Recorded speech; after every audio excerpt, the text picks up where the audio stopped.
Whether you're on the East Coast, West Coast, or around the world, this is Coast to Coast. Got everybody in the house. How's it going, gentlemen? It's my favorite time of morning. What's up, Joe? Of course, my mom. Happy birthday, Joe! Yeah. Yep, that happened.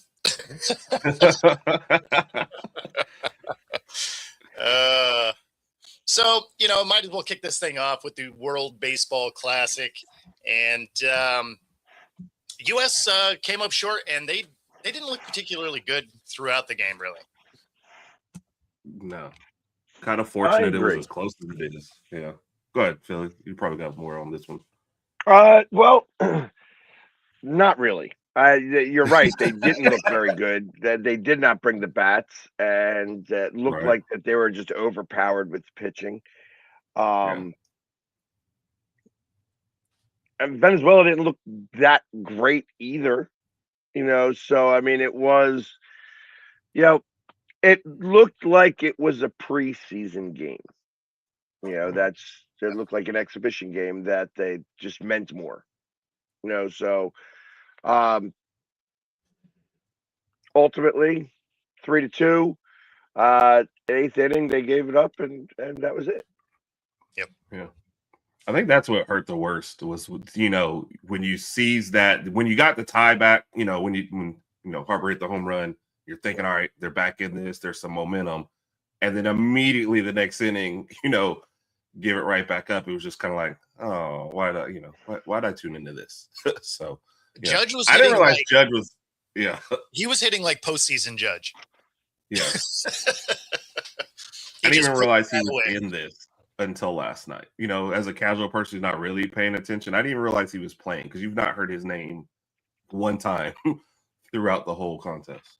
Yeah, he had a couple of shots during the whole tournament, but yeah, I mean. I don't know. It was weird, though, because you're right. It did look more like an exhibition game, like they hadn't just played the rest of the the games. But, yeah, it was strange. And then, as you were getting close to the end there and you were looking for some life, I thought they were going to bring Cal in, like pinch hit, right? Because he wasn't playing. And, so you're like, I thought he was going to get a shot. I mean, it seemed like you were just going to try something, right? Right. To get this thing to kind of turn around, and yeah, they just never really got there. Yeah. It was kind of a disappointing end. You could see it on their faces. It's kind of like we wanted to win it all or nothing, rather than not even be in the championship game. And you could see their reactions afterwards. Absolutely. And we do have our guest in the house. So if you're tuning in today, we do have a great guest, soccer star, 3-time All-American, Hall of Famer at LaSalle University. And, of course, representing every acronym in the sports media world, ESPN's own Renee Washington. Hi, everyone. Hey, I'm so happy to be here. Glad you guys could have me on and so many familiar faces. Yeah, no, it's, obviously this is the pinnacle of the media career for you, but walk us through how you got started in the broadcasting world. Yeah, so for me, many people don't even realize, but my sports background starts as an athlete. So as a Hall of Fame soccer player, 3-time All-American, and after having an opportunity to play professionally, made the transition into broadcasting and just recognized that I wanted to be able to provide storytelling and coverage that I felt like even I didn't see at times, especially in sports like soccer. So, I've been fortunate that leap of faith from playing, coaching college soccer, a public relations undergrad degree, and educational leadership master's degree, somehow I was able to pivot all that into sports broadcasting, professional speaking, everything I'm doing today. So honestly, a leap of faith and just a lot of hard work and late nights. Yes. Definitely the late nights. Yes. I imagine Philly's got some questions. Well, I'm just starting out. Like, you went to LaSalle. Yes. So you're Philly based. Exactly. That's the thing. Like, I grew up in New Jersey, but I played soccer at LaSalle. I coached at Lehigh, which right now the men's basketball team, obviously exciting times around everything with March Madness. So yeah, Philly through and through for sure. Awesome, awesome. So what is it like? I being a soccer, I suspect that with everything that's been going on, women's soccer has been getting a tremendous amount more publicity and things like that than they have. And if, like I said, when you were doing this, watching it from maybe where you started in comparison to where it's at now, it's grown so much. Uh, what do you feel is attributed to that, and just in the matter of, and what do you see some of the differences from back then to now? It's a great question. And honestly, when I stepped away, that was in 2014. That's just 12 years ago. And that was when the NWSL was coming after its first complete season. Mind you, there's been previous iterations of professional women's soccer, and this has been one that's actually been successful. And the difference has been a lot of the investment into it. You know, it's no longer for women's sports seen as a side project, a community initiative, you know, something to just make a donation to. It's seen as a long-standing, you know, investment and partnership, and the media aspects have been much better. The media deals and rights, so you're getting the opportunity to actually see games on ESPN. I know ESPN just had their ESPN Sundays they announced for the WNBA and NWSL. Right.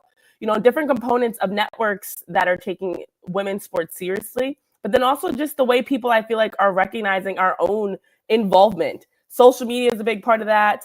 Going to games, buying merch. I mean, we just saw attendance records in the NWSL for opening weekend that they set. We saw a contract of record as well for Catarina Macario, who signed the largest NWSL deal ever, joining the San Diego Wave. And so right now, these types of movements, they didn't happen before. I mean, to see somebody having an $8 million deal in women's soccer when I was joining, players were making up to about $40,000 a year. So you look at some of the differences in a little over a decade that I've experienced, and it's necessary. We just saw the WNBA, CBA finally get agreed upon. All the little things in women's sports, period, beyond even soccer, that are necessary of stadiums, media, coverage, support, attendance, merch. It's there, and it's giving the players the platform they deserve. That's amazing, obviously. And you know, growing up, when I think of ESPN and all of these things where it was very male dominated, and there has been such a shift over the last, I want to say last decade, where you see a tremendous amount more women. Is the back of the house, as like behind the scenes, is that as progressive as it seems in the front of the house, where you see a lot more women, but is it still tough? I mean, obviously getting into media is always difficult. And trust me, I know all about that because, yes. you know, I had to paint my face to start to get that into motion, where it's, you know, as I think about this, like, you know, that you see a lot more women now, but are you treated the same exact way, or is it still tough on the, you know, like I said, behind the scenes? Yes. Oh gosh, it's still very tough.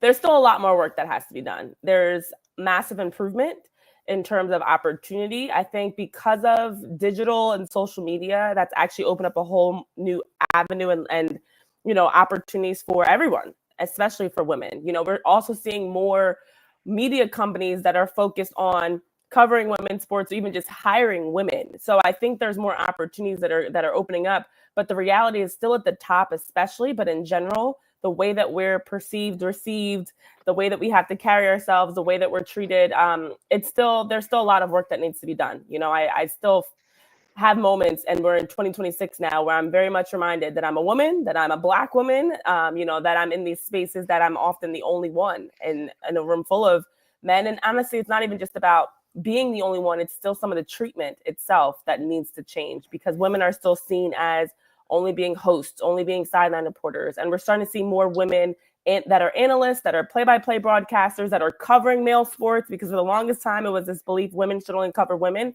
but I guess men could cover either side. So we are seeing a change, but to be honest, Jamie, like there's still so much that needs to be done in order for the playing field to truly be level. Well, and you see some of that from the viewer standpoint too, because you still have those guys that are like, oh, she doesn't know because she didn't play. And it's like, sit down, dude. You played in junior high. Like, let's calm down. That's exactly it. And that's the reality. I mean, a man, and this is still the case in 2026, a man is automatically perceived as being knowledgeable because they are a man. And to your point, I've even been in conversations with people and I'm like, I have so many records and so much history that I made in soccer that it still stand to this day that I'm like, I have accomplished a lot. I coached Division I soccer for 2 years. You know, there's so many things I've been able to do, but because I'm a woman and I might be in heels and a dress and with makeup on, I'm automatically perceived that I don't know what I'm talking about versus, you know, a man. So that's not always the case. I don't like to say like everybody's that way, obviously, because you guys are 3 great examples of, you know, very welcoming and, you know, people that allow that space for us. But there are still some very old mindsets of what sports broadcasters look like and what it should be. Yeah, absolutely. I absolutely understand that. Yeah. You know, what was your, you know, welcome to media moment? Did you have one where that's, you know, it's like you're I guess you're live and you have the gaff or you do something that's, wow, I really wish I could have taken that one back. You know, I haven't had any, oh God, knock on wood, any major moments. Jeez, I have a game today. I'm probably jinxing myself for. You know, I think for me, what really helped, and this is actually something I'm blessed that happened. I was able to start in local media. So I started out in like Bucks County, Pennsylvania, doing local news coverage, local sports coverage, high school sports coverage. So the first years of my career were truly a smaller audience. And yes, I made tons of mistakes. And I look back and I was like, whew, that was rough. I thought I was doing something and I was not. So I think that I was fortunate that by the time I got to, like, even now working with FIFA for the World Cup, working with NBC Sports for the Winter Olympic Trials for curling and college sports, and ESPN for college sports, all these networks I'm in now and opportunities I feel much more prepared for. Whereas I think there are some times that you do have, especially now with like, I don't know, some people jump in a lot quicker, I should say. And so I'm glad that my path is a little bit slower to give me time, because in the beginning, yes, plenty of hurdles of like, couldn't remember what I wanted to say, completely stumbled over that thought, lost my train of thought, whatever it may be. That now, again, knock on wood, I have a game on Peacock tonight. Now I feel like I'm in a much better groove. And honestly, just, I'm cool with it. Like, I'm human. I'm going to make a mistake. So yeah, I don't know if I have one that jumps out, but I definitely know when I look back in the beginning of my career, it was not so great.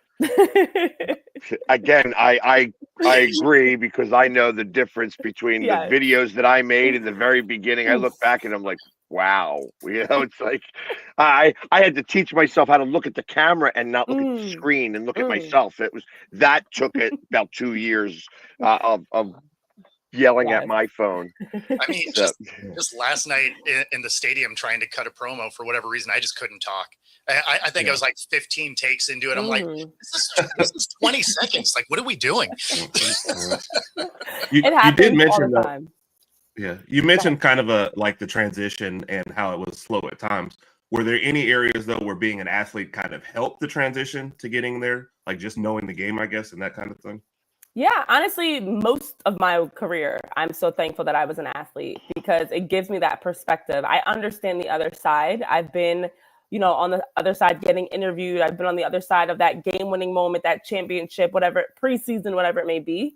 And to be honest, that's a big reason why I understand the value of just staying the course, you know, getting better with each rep, getting better each day, you know, finding ways to, you know, continue to even critique myself and look for ways I can improve. Okay, what can I have done differently here? How can I better ask that question or deliver that point? So to be honest, that's a big part. And even being a women's soccer player has helped, because I'm used to being the minority. I'm used to being in these spaces, having to fight for everything and being the only one. So honestly, that's probably one of the biggest aspects of my soccer career, beyond all the incredible moments and memories, that truly helped me for my professional life. Because anything I see now, I'm like, I've seen that already. Been there, done that. I know what that was like. You know, the same way I had like 6 a.m.s and doubles, and I was a 2-sport college athlete as well. I also ran track. So like just juggling all the different components. are the same foundation of who I am today. That helps me get through for sure. So since you covered, some of the Olympics, is it as chaotic as it sounds? Because from anybody that I've talked to, that it sounds like covering the Olympics is a unique experience. We'll put it that way. It is. And honestly, like this year alone, in the past year, I should say, I've been fortunate that I've been able to get my first true opportunities on the international stage. And that was something that I never thought I would have been able to accomplish. And so to be able to be invited for the Winter Olympic trials for NBC Sports for curling, which I am not a curler. So I've covered every American massive sport for the most part. And at least I thought I had until curling. So, for me, even just going into that community, into that sport and learning about it was in itself challenging to know, okay, what are the terms? What's the stone in the rock? What are the different tactics of how you're throwing into the house? How are you sweeping? What are the different ways, the numbers they're yelling out and the hack and all the different components of curling. So my introduction was chaotic also because I just was learning a sport on the Olympic level. And so I was fortunate. I mean, I didn't get a chance to work specifically with the Winter Olympics. I wasn't out in Italy, unfortunately. But I was able to help be a part of everything leading up to it. And I'm saying by the next Winter Olympics, you'll see me there. So I will say, though, it is chaotic, but it's just so much fun. Because once you actually dive into it, like I was a part of who was going to represent Team USA for the mixed doubles, for men's and women's draws, and to see the pride, to see the storytelling. I was a part of it. I saw the Paralympics. So now as I'm watching and I'm seeing them get a chance to win a medal, making history, I'm like, I was a part of that moment leading up to it. There's an extra pride even as a broadcaster to be a part of it. So it's chaotic, but it's what you work towards to be a part of these moments. FIFA is the same thing. Working with FIFA around the World Cup has been truly special. And it's, there's so much going on behind the scenes. And that's a big part of just the career itself. Honestly, every broadcast I do is chaotic. We're all running around with our hair on fire. So it's just a different level of pride because you do know you're delivering to a different audience, people around the world that might not speak the language, might not know who these athletes are, and I get a chance to introduce them to them. And of course, we're headed into March Madness, and so you, speaking of chaos, you're all over the place. So what, since you're on the sideline for a lot of this, what are some teams we should be paying more attention to? It's interesting because I also have extra pride for any team that I covered. That's like selfishly, I'm like, I've interviewed you. I've been at your games. Like Penn won the Ivy championships for men's basketball. Right. Hofstra got in out of the CAA. So I was able to talk to Speedy Claxton and Hofstra. So I love the underdogs. On the women's side, it's Princeton. It's, being able to see teams that even Howard on the men's side, I was excited to see them get that first ever win as a program last night as well. So I love the underdogs. I know I just filled out my brackets. I find out for whatever reason, my Final Four still always are number 1 and 2 seeds. I have no idea why. But on the women's side, keep an eye out for someone I've had a chance to interview, Hannah Hidalgo in Notre Dame. Everybody knows Hannah Hidalgo at this point. But I remember interviewing her back when she was in high school and just seeing how she's taken over women's basketball. I'm thrilled for what could be like at one point a Notre Dame UConn matchup. I think in the Elite 8 is where I have them matching up. So on the women's side, I just think it's so wide open. There are so many teams that I truly was like, how do you pick who's going to win it all? It's UConn, it's UCLA, it's South Carolina, it's LSU, it's Texas, it's Notre Dame. So keep an eye out for everyone on that side, because to be honest, I have no idea what's going to happen. On the men's side, though, I'd love to see an early upset. I'm watching and keeping an eye. Lehigh, as I mentioned even earlier, just keeping an eye on the teams that are those lower seeds, because we remember a Lehigh beating Duke years ago with CJ McCollum. So I don't know. On the men's side, that one's a little bit more straightforward in my opinion. I still have, I think, expectations for Duke, ironically.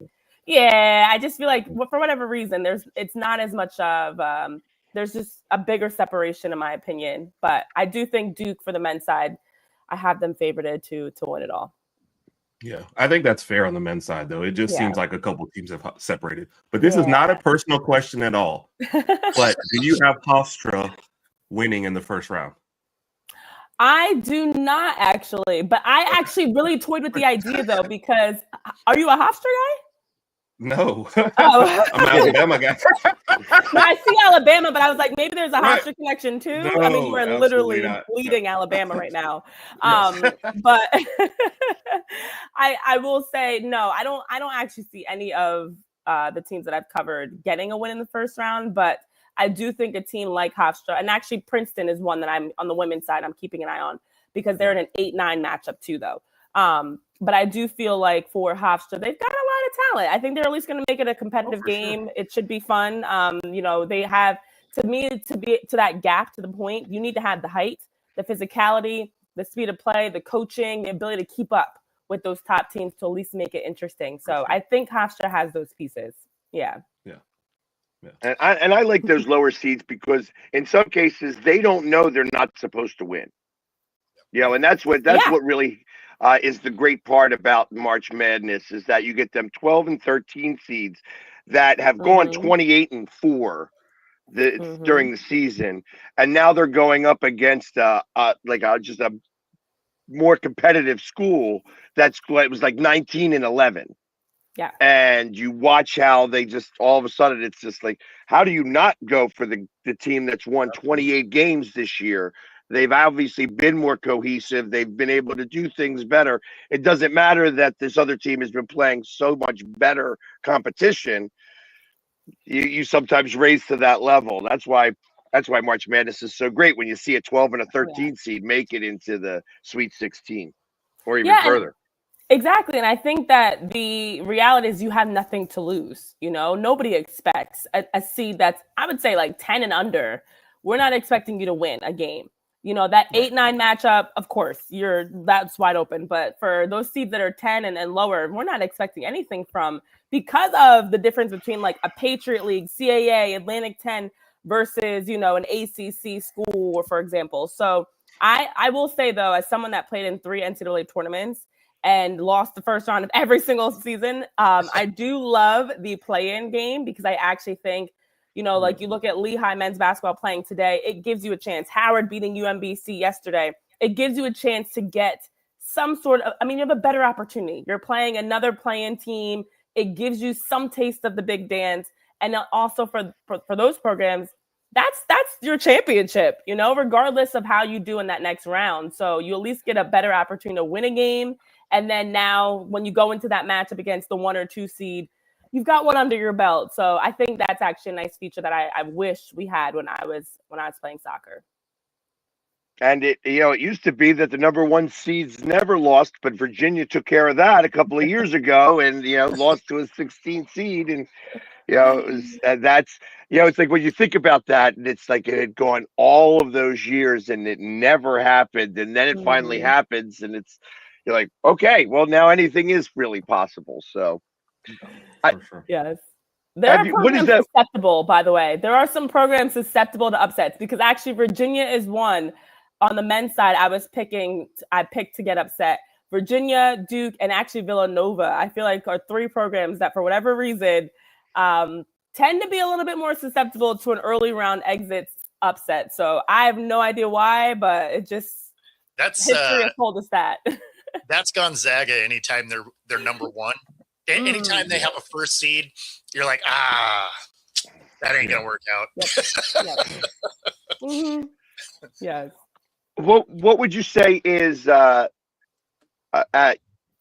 during your career at the moment? Obviously, it's going to continue past this. What is your favorite thing to have covered?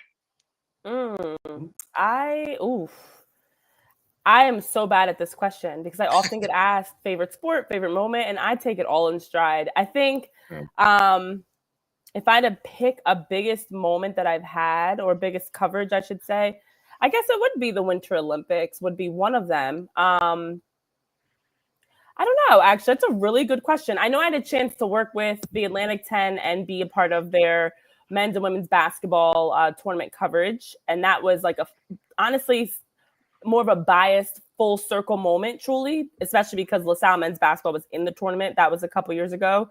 And I was the studio host for the, wraparound of like, what's the latest scores, what's coming up next, like just kind of keeping everybody, involved in the updates around the, the tournament. And so that might have been one of the biggest moments that I felt like also helped me personally feel like I took that massive step. Like now I'm in an expectation mode, I guess, of these are the next types of opportunities I should be getting. I'm still always thankful and grateful, but that was kind of one of those first moments. It was on ESPN, it was on USA Today, it was, all of Atlantic 10 men's and women's basketball coverage. And as an Atlantic 10 alum, of course, I was like, whew, okay, was never expecting this. So I would say that was one of the biggest moments in the regards of like feeling that massive leap in my career and that full circle moment come to fruition, as well as just starting to recognize like, I think I'm onto something here. I'm figuring this out. Again, I made the transition into this industry, and all of my internships in college, all of my experience was in PR and marketing and social media management. And so even to know that at one point I didn't think it was possible to be a broadcaster, that was one of those moments that was kind of like, all right, Renee, you've got this. Keep going. Yes. Yeah. Do you like the hosting side of it a little bit more, or do you like kind of being on the sideline and in the mix a little bit more? Like, what's your preference as far as it all goes? Honestly, hosting is, in my opinion, better just because you have more time. I mean, look at us right now. You have an opportunity to get into some questions, have a conversation, and I love a good conversation, as you can tell.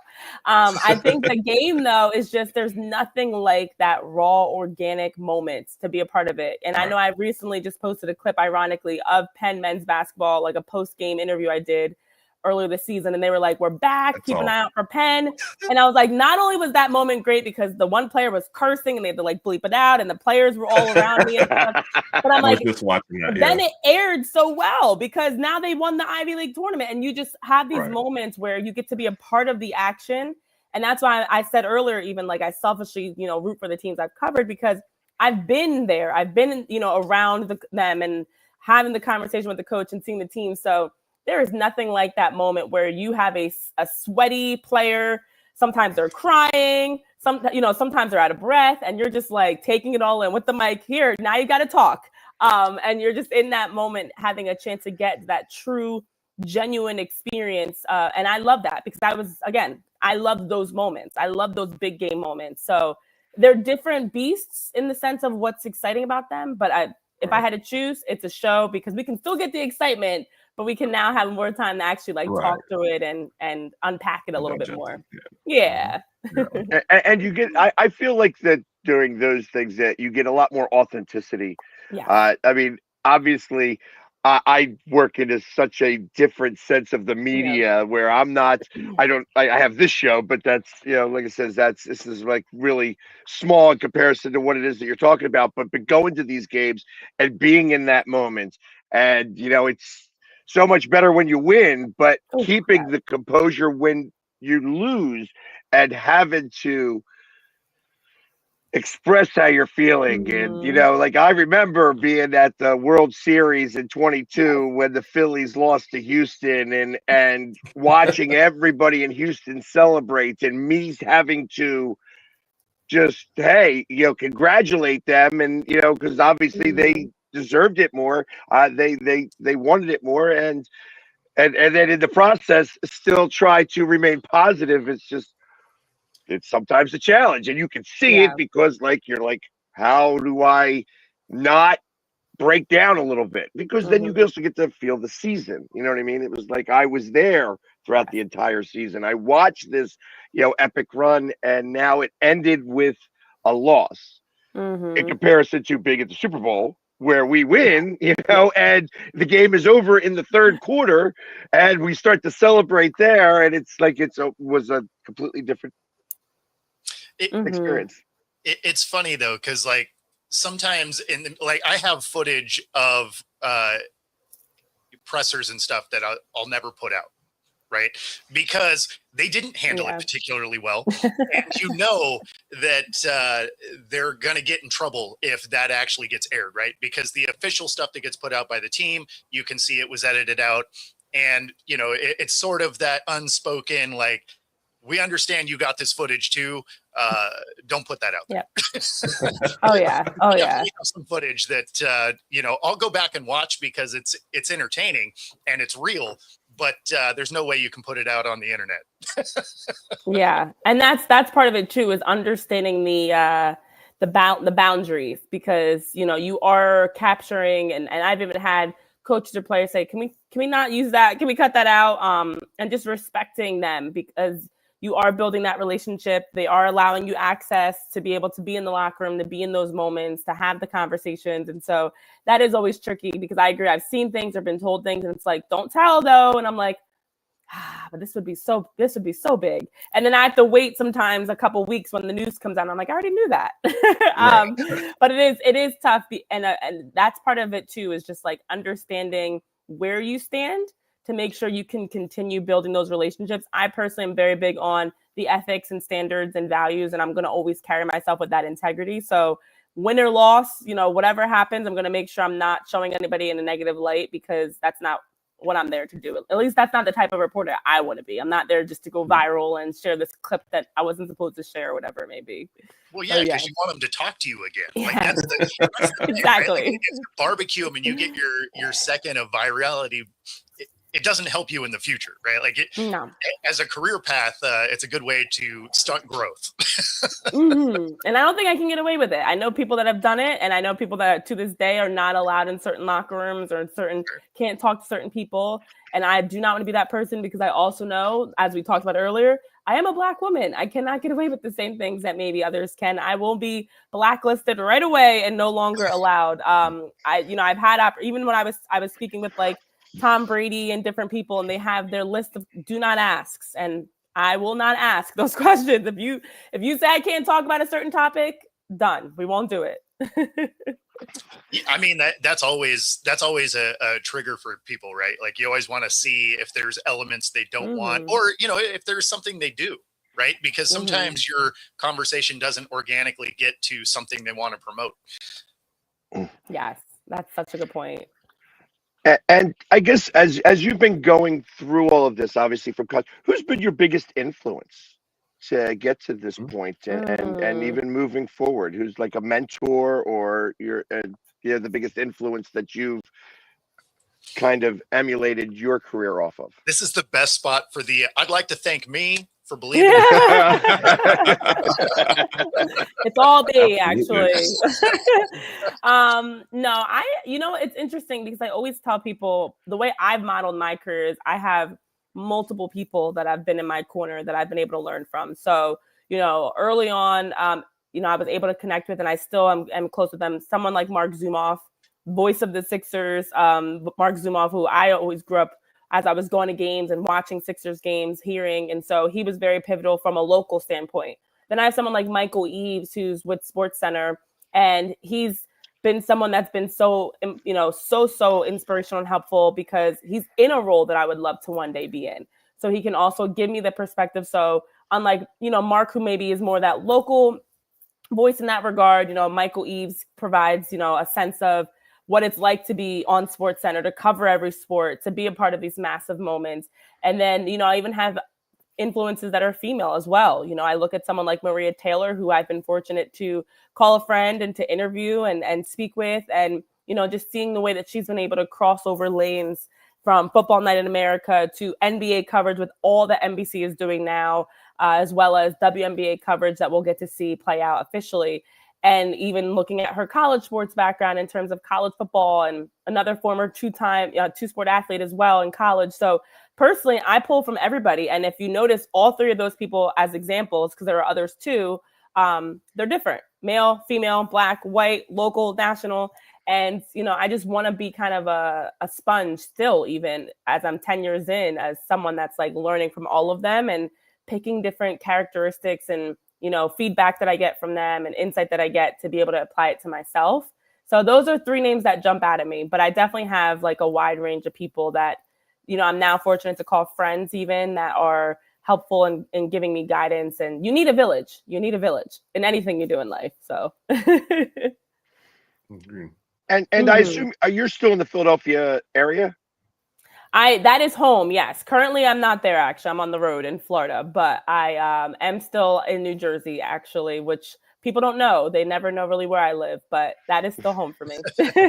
So, well, because with everything that's going on with the World Cup this year and Philadelphia being a hub, and I know how Mhm. challenging it's been for me trying to work out media credentials. FIFA is very similar to the NFL, where it's like you almost have to go through classes to be able to do media coverage from them, and it's been great in terms of that learning, that experience, and uh, it's interesting because I have uh, interesting ties to Brazil because when the Eagles went down there, Yeah. and I was just adopted by the Brazilians as kind of one of their own. So every time that they're around, they seek me out, which is fantastic. And ultimately, I'll be wearing green when they come to play here in Philadelphia.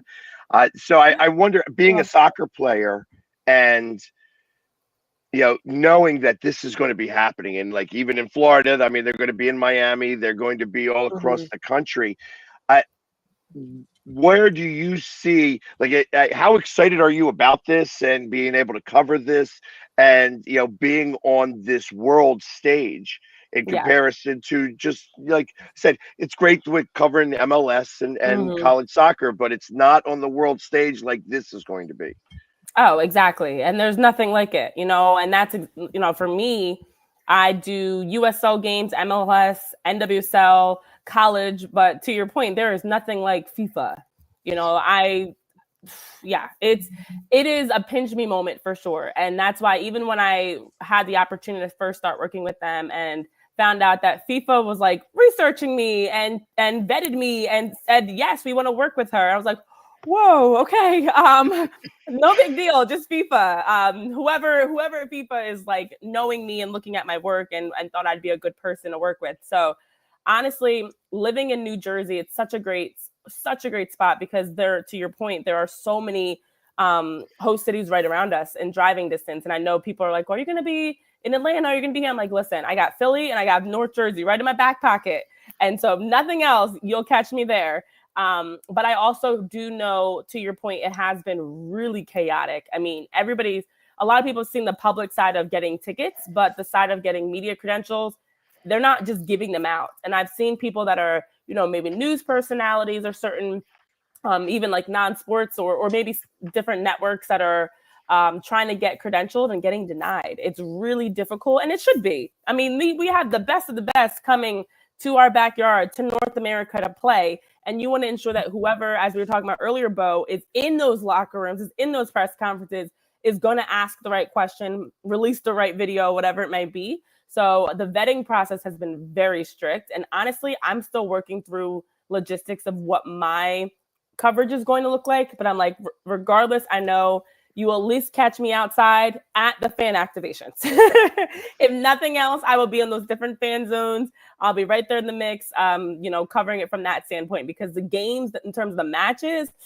it's like, it's next level. And that's for any international event. But World Cup, because it is the world sport in terms of global soccer presence, and it should be high security. And I know they've been on standby and just on edge a little bit about the security of each of the host cities. So I don't even know if, to be honest, I want to be in that. I'm not, like, as much as I love being in these big spaces, I'm not great with certain like high security, I don't know.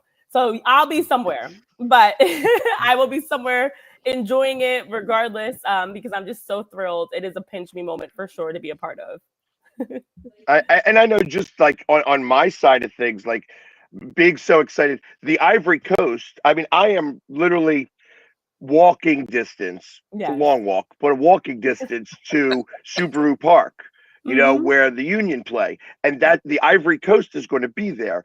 And Yeah. I'll tell you, I know zero about the Ivory Coast. I know nothing about it. I'm not sure that I can even point it out on a map. But I'm going to know a lot more about it because I'm going to go to those practices. I want to see some of their culture. I want to be a part of some of the things that they do. And I don't expect that the Ivory Coast is going to make it very far. Because like I said, when you're on the world stage, they are definitely not one of the bigger countries. But that being said, who knows? They may go fantastic. And by the end of that, I could be, the Philly Ivory Coast guy. You know what I mean? It's so, but it's so amazing to have all of that culture and people and fandom all in one city to be able to live that in different ways is kind of amazing. How do you not get caught up in the fandom while you're doing your reporting and things? So honestly, a big part of that for me, and I always say it's very helpful, is I don't get starstruck. I never have, like I've been fortunate. I've had moments that I'm like, whoa, I'm actually here. Like I even have times I take a step back and like recognize like I'm actually getting invited by Alexis Ohanian and Serena Williams to an event, or like I'm, having a conversation with Eagles players, like, former Eagles players like Nick Foles, or, just the list goes on and on, Alshon Jeffrey, and talking to different people in a sense that like, it's not just in passing, I was sitting with Issa Rae at an event and we were just sitting next to each other for hours and we're just watching the event talking. I'm like, oh, interesting. Like, how did I get here? But I think I just take it all in stride. And to be honest, when I set out to get into this industry, it was with the expectation that I'd be with, big name people and celebrities in that sense. And so because I've had a chance to work with teams, I worked with the Commanders, I worked in the WNBA, I've worked with all of Philly sports, directly with the union especially, but, being in the clubhouse for the Phillies, being in these championship moments, I've covered a number of championships and, just incredible moments. And so I just take it in stride. And I think that you have to stay grounded through it and ultimately remember these are also people. They've accomplished some tremendous things. And that part is what I always try to make sure to give them their flowers and respect. And so the moments that I do get starstruck though are when I get surprised. Like I was face to face with like Sierra, and I'm like, I don't expect to be face to face with Sierra. I expect to be face to face with athletes and coaches and sports legend in that regard. But when I have a chance to randomly stumble onto at an event, like I bumped into Lynn Whitfield, who's an incredible actress and has an insane just long list of movies and shows she's been a part of. And that caught me off guard. Like those are the ones you're going to catch me a little bit more like a fan. But in terms of sports specifically, I truly just expect it at this point. And that's something I'm so grateful for. And I really just try to make sure I leave every conversation with knowing that I came in out of this and left a positive impression, essentially. I don't want to come across, even the way I talk to anybody I'm interviewing, or maybe I'm just bumping into them at a game or whatever, I make sure like I'm not fangirling because I want them to respect me too. I'm here just like you are. I remember I won't say the name, but there's a very, very big name current NFL player that I was at an event. I was hosting the event and he was there. And I was like, this is my event. I had to remind myself, I didn't say this to him, obviously, good Lord, no. But I was like, I had to remind myself, like, he's at my event, I'm not at his event. So even just trying to remember, like, I'm in these spaces, in these rooms, representing networks, representing myself, even as a brand that's bigger than me. And so I look at it like, this is another friend. This is another athlete. There's always something we can connect on, that we have 6 degrees of separation, a person we know, a overlapping experience, whatever it may be. But I kind of just, again, take it in stride because this is, as I expect to be on the international stage, I expect to be in the rooms with some of the biggest names in the world. It's funny. I never get nervous interviewing somebody. where I worry a little bit is I don't want to be an oppressor and then ask that question at the Super Bowl. Is this a must-win game? Right? Like, those are the moments where you're like, wow, how do I avoid that? Because when you're talking to them face to face, it's so much more organic and easy. And when you're sitting in that press conference, you're like, okay, I know how I want to ask this, and I want to make sure it comes out of my face exactly how I've worded it in my head. Because you can ask that same question a multitude of different ways. and it definitely comes across different. And you have one shot in a press conference. I mean, press conferences are very intimidating. And I will say, like, there's several press conferences I've sat in and said nothing. And I just was a fly on the wall because I was like, I have a question, but I don't want to, I don't know how exactly I want to ask it. You have to be quick, you have to be concise, and you only get that one. So, but that is why the relationship building is so important, because now when you're asking that player, I remember asking Doc Rivers a question, and we had spoken so many times before, and he laughed and smiled. I was like, okay, okay, good. That question landed well. And it was because we had that relationship. So now when I ask the question, even if when you ask it, it might be worded a little bit off or confusing, they at least know who you are. They know your intention. So I always try to ensure, actually back to the previous question, that I am building relationships, very professional, very, respectful, coming into it, so that when I do interview, whether it's one-on-one, in the scrum, whatever it may be, now you feel like you can kind of trust me a little bit more instead of being guarded. As we know, there are some media, especially that maybe have that type of a reputation of someone you have to be a little bit more guarded for. Yeah. Okay. And of course, before we let you get out of here, we have to talk about the WNBA. Yes. There's this whole CBA negotiation has been interesting. A little bit of a disaster, but it finally comes together. Now you have this truncated timetable where you got to get multiple drafts in, free agency. Most of the league isn't under contract. Can they realistically get this done to not miss time? Because, I mean, you are a month away. Yeah. I mean, this is the reality, though, that even, and I've had a chance to speak to some front office members of various WNBA teams, and, beyond even the players, they knew this was coming. There was no, I remember even back in September, October, starting to have conversations of do we think the CBA is going to be agreed upon? Do we think that there's going to, we're going to have any sort of, work stoppage and games getting delayed?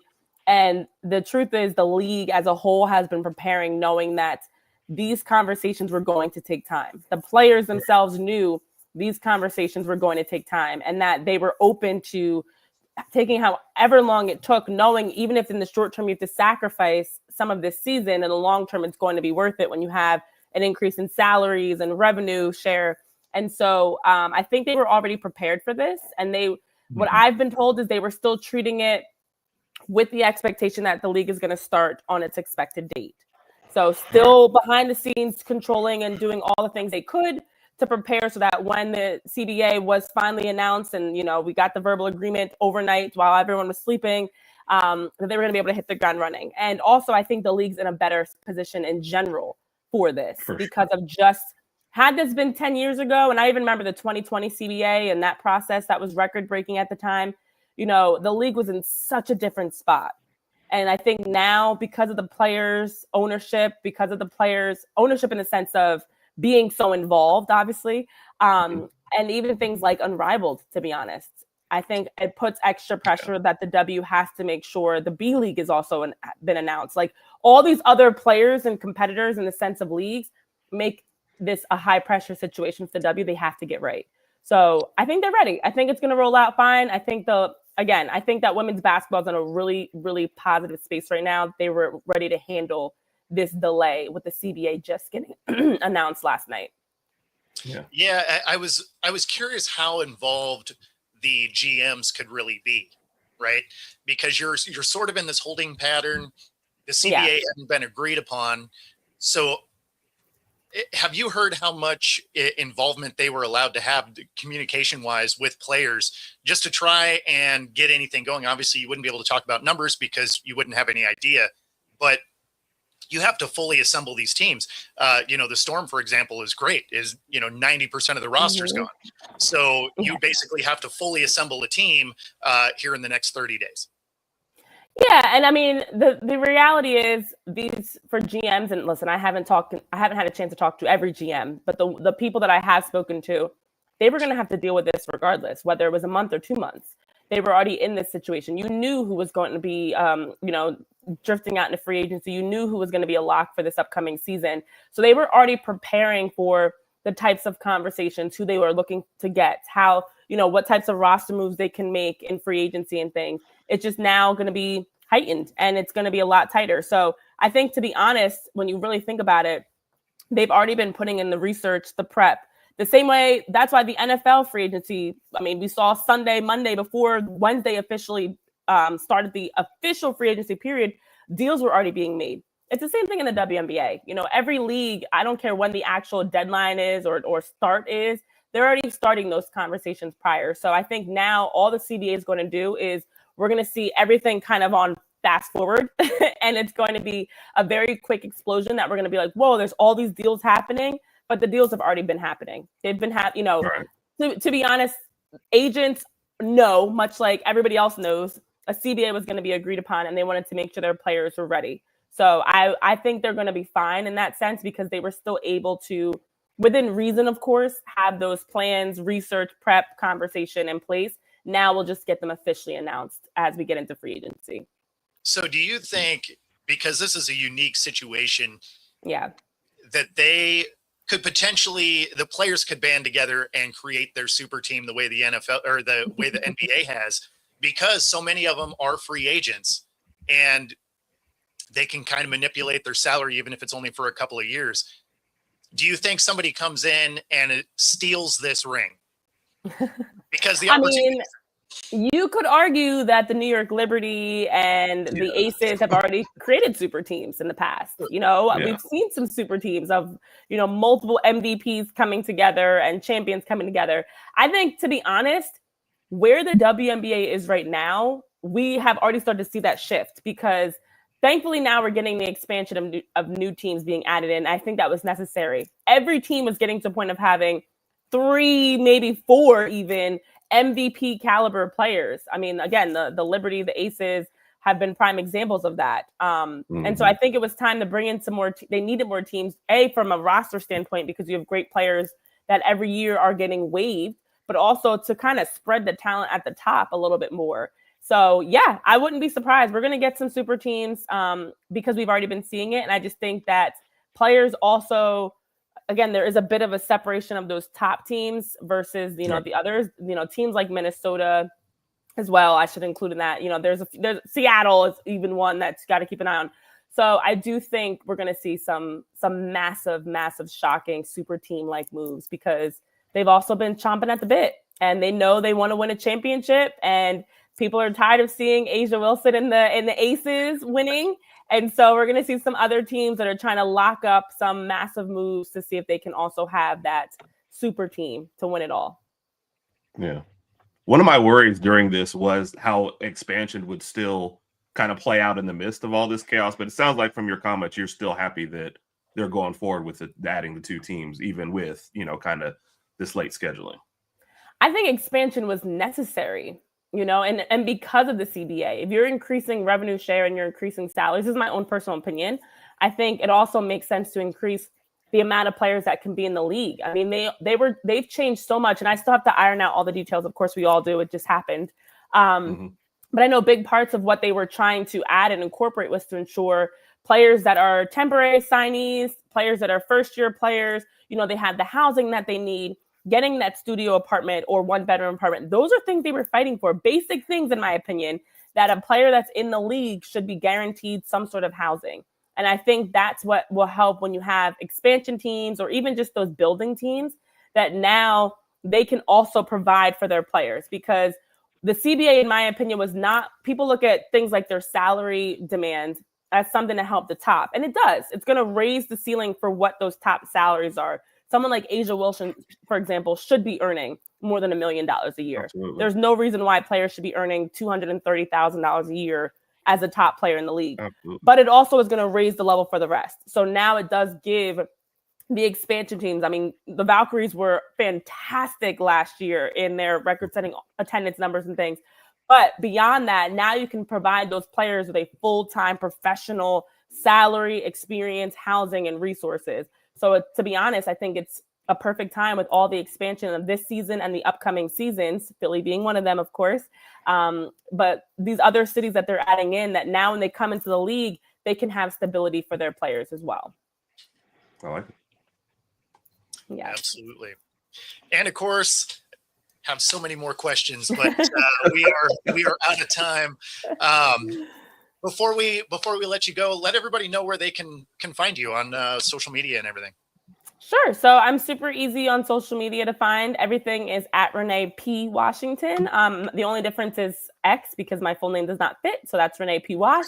But everything else, Instagram, Facebook, YouTube, TikTok, LinkedIn, whatever you name it, Renee P. Washington. And then my website is also reneepwashington.com, where I kind of have all the information of the many, many hats I wear around speaking engagements and broadcasting and the different, coaching and consultations that I do as well with people. So if you want to connect with me, super easy to find. And I do respond to DMs and messages as well to make sure to connect with you back. Awesome. Appreciate And of course, we definitely thank you for coming in. This has been amazing. And for all of you listening in the Radio Land 97.3 ICU Radio, got some smooth jazz headed your way. If you're watching on every other platform, be sure to like and subscribe. Otherwise, we will see you all tomorrow. Take it easy, everybody.